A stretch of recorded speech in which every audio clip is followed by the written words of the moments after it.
Bayangkan di tengah panasnya siang kota Seoul, seorang gadis muda berhenti karena melihat nenek tua, dibentak dan dijatuhkan harga dirinya di jalan ramai.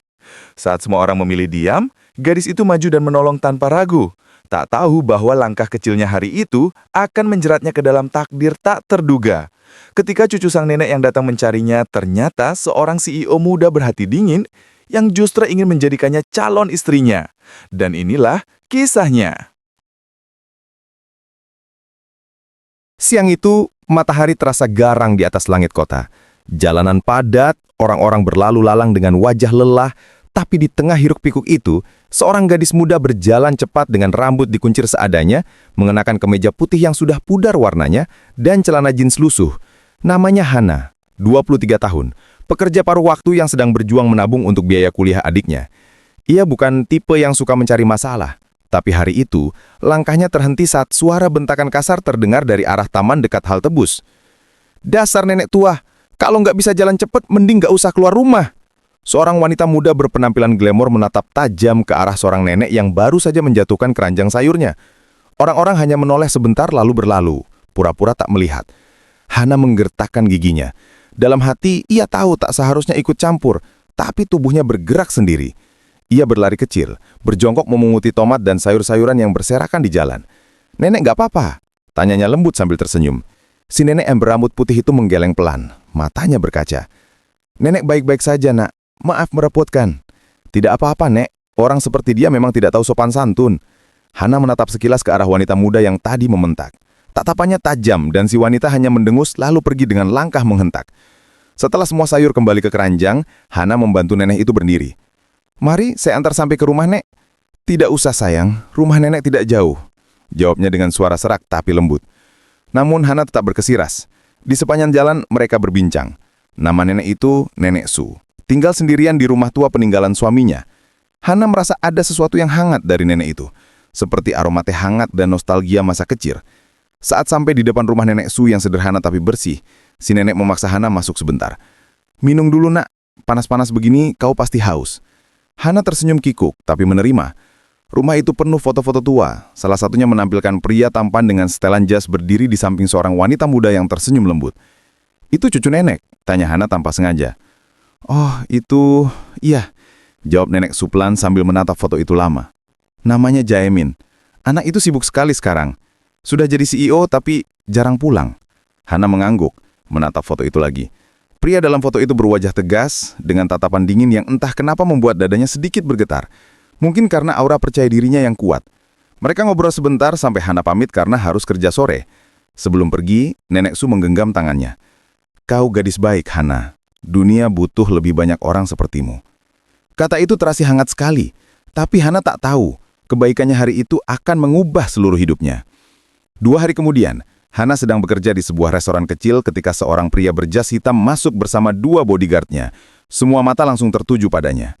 Tubuhnya tinggi, wajahnya tampan tapi dingin, rahang tegas, mata tajam seperti elang. Ia memancarkan aura yang membuat udara di sekitar seolah menegang. Hana menelan ludah. "Itu, bukannya..." bisik salah satu pelayan di belakangnya. "Itu Lee Jae-min, CEO Hanseng Group." Hana kaget. Nama itu familiar. Lee Jae-min, cucu Nenek Su.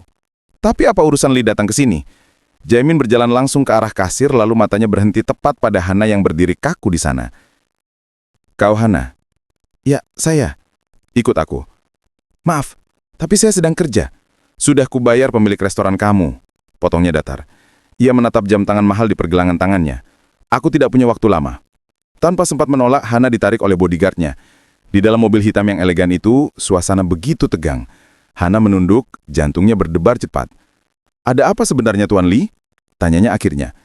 Jaemin tidak menjawab, hanya menatap lurus ke depan. Beberapa menit kemudian mobil berhenti di depan rumah Nenek Su. Hana terkejut. "Nenek Su?" Ia melihat Jaemin berjalan cepat masuk lalu di dalam rumah, terlihat Nenek Su sedang duduk di kursi sambil tersenyum lembut. "Hana sayang, kau datang." "Nenek, ada apa ini?" Jaemin menatap neneknya dengan ekspresi jengkel tapi sayang. "Nenek memanggilku kemari untuk bertemu gadis yang katanya menyelamatkannya waktu itu.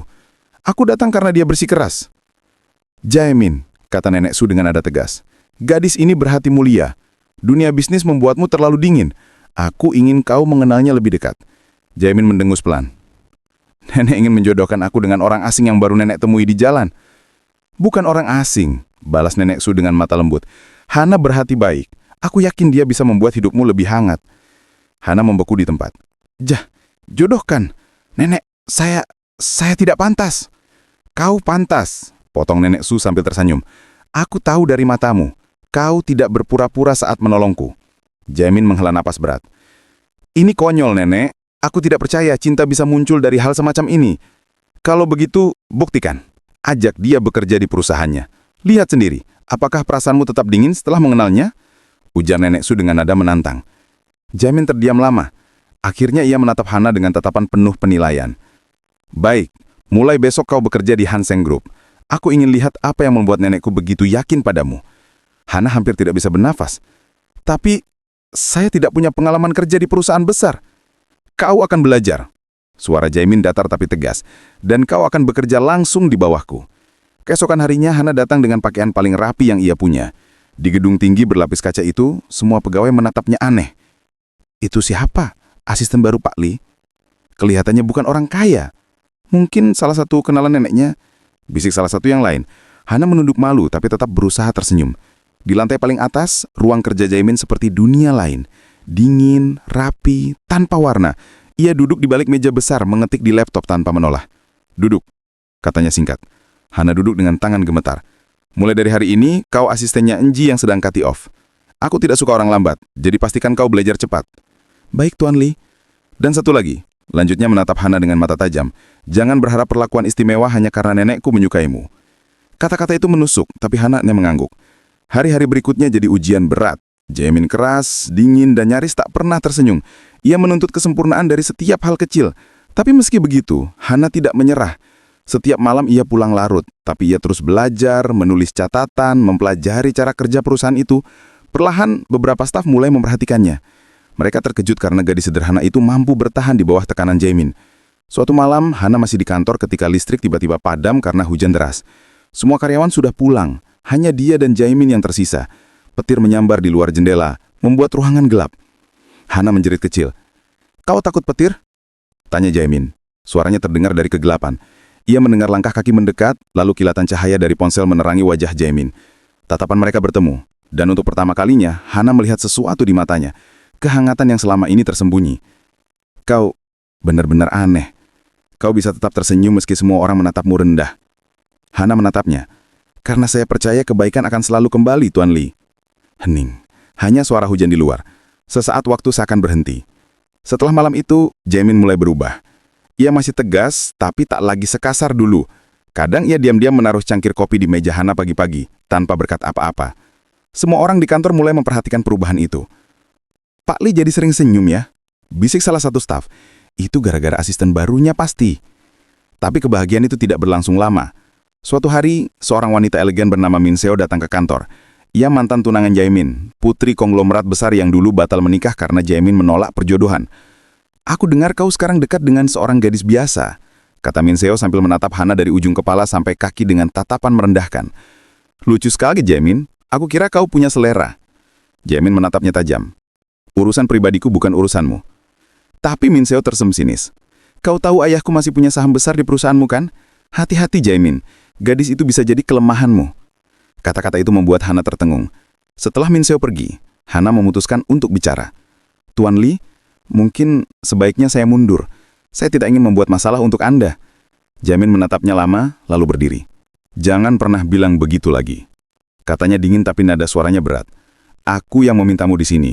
Aku yang memutuskan siapa yang boleh di sisiku. Tapi, cukup. Ia menatapnya, kali ini lebih lembut. Kau tidak tahu, Hana, betapa lama aku hidup tanpa percaya pada siapapun. Tapi entah kenapa, bersamamu aku merasa hidup. Wajah Hana memanas, tapi sebelum sempat menjawab, telepon Jaemin berdering. Dari seberang terdengar suara panik. Nenek Su pingsan. Mereka berdua langsung meluncur ke rumah sakit. Di lorong putih yang sunyi itu, Hana duduk gelisah, sementara Jaemin berdiri diam di depan jendela ruang ICU. Dia sering memaksakan diri, katanya pelan. Aku terlalu banyak sibuk untuk memperhatikannya. Hana mendekat, menatap pria itu yang untuk pertama kalinya tampak rapuh. Nenek sangat menyayangi Anda. Beliau hanya ingin Anda tidak sendiri. Jaemin menatapnya, dan dia pikir kau bisa melakukan itu. Hana terdiam. Tapi ketika Nenek Su akhirnya sadar, Senyum lembutnya kembali menghiasi wajah tua itu. Kau datang, Jaemin, dan Hana juga. Nenek, jangan bicara dulu, kata Jaemin menahan emosi. Tapi si nenek hanya tersenyum. Aku bahagia melihat kalian berdua di sini. Jaemin, berhentilah menutup hatimu. Dunia tidak seram yang kau kira. Air mata Hana menetes. Malam itu ketika mereka berjalan keluar dari rumah sakit, hujan kembali turun. Jaemin berhenti di bawah atap. Aku dulu pikir cinta itu lemah. Tapi sekarang aku tahu, justru cinta yang membuat seseorang kuat. Ia menatap Hana lama sekali. Kau tidak hanya menolong nemenku, Hana. Kau menyelamatkanku. Hana tak bisa berkata apa-apa ketika pria itu perlahan menggenggam tangannya. Mulai dari hari ini, bisik Jaemin, aku tidak ingin kau pergi lagi. Beberapa minggu kemudian, Jaemin resmi memperkenalkan Hana di depan publik sebagai tunangannya. Media heboh, para pemegang saham terkejut, tapi Jaemin tidak peduli. Di hari pertunangan mereka, Nenek Su duduk di kursi roda tersenyum bahagia melihat cucunya akhirnya tersenyum lagi. Hana menatap Nenek Su dari jauh, matanya basah. Ia teringat hari pertama mereka bertemu di jalan. Siapa dangka, menolong seorang nenek yang dibuli akan mempertemukannya dengan cinta sejatinya. Takdir kadang bekerja lewat hal kecil. Dan bagi Hana, kebaikan kecil itu telah mengubah seluruh hidupnya selamanya. Tamat.